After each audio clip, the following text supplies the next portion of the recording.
Mayad-mayad nga adlaw mga ka-Aili. Welcome po dito sa ating munting channel, Aili's Place.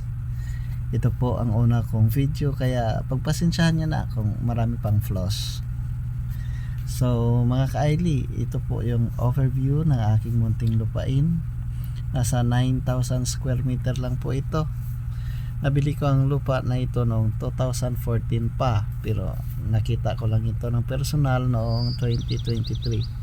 As in literal mga ka-Aili, hindi ko alam kung saan ang lokasyon, ang itsura o ang boundary ng lupa na ito. Bali hinikayat lang po ako ng nanay ko na bilhin itong lupain na ito sa mga tiyahin ko. Kaya nung nasa barko ako, nagpadala na lang po ako ng pera sa kanya. Inisip ko na lang na investment yon dahil medyo mura pa noon ang bili ko nito. Dahil hindi naman pinapansin ang bukid sa amin dati, unlike ngayon na marami nang nagsusulputan ng mga mountain resorts dito sa Guimaras. Last year, habang nasa ospital ang nanay, napag-usapin namin ulit itong tungkol sa lupa. Kaya noong nakalabas na kami ng ospital, nagkaroon ako ng interes uli. Napansin ko na karamihan sa mga tanim dito ay maliliit na kahoy ng ipil-ipil, payhod at sibukaw. Kaya naisip ko na ipalinis at ipaputol na lang ito at palitan ng fruit bearing trees tulad ng langka, niyog, kastanyas or money tree, avocado at pomelo.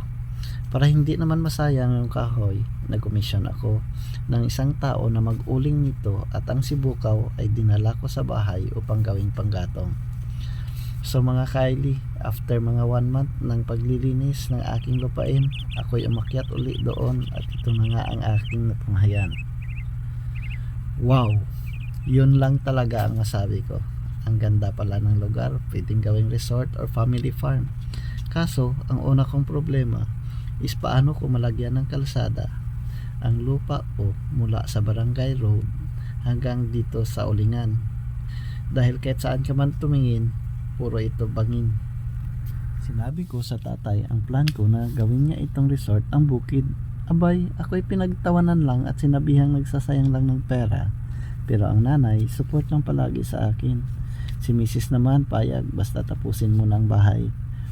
Noong December 2023, natigil muna ang paglilinis ko ng mga bukid, mga ka-Aili, dahil bumalik ako sa barko.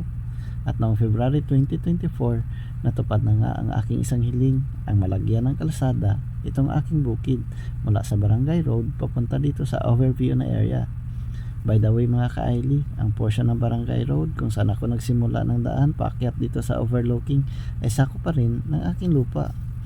Lahat ay masaya, si Mrs., si nanay, si tatay, mga kapatid ko, at lahat sila ay naniwala na posible pala talagang gawing farm or resort itong aking bukid nung nagkaroon na ng daan. Kaso, noong February 25, 2024, ang saya ay napalitan ng lungkot. Mga 2 weeks pa lang ata yun mula nung mabuldos ang daan sa lupa ko nang biglang mamatay ang nanay. Kaya noong March 1, 2024, ako'y umuwi kahit hindi pa tapos ang kontrata. Nakakalungkot lang mga ka-Aili na unti-unti na sana na-develop itong lupa na ito, saka naman siya nawala.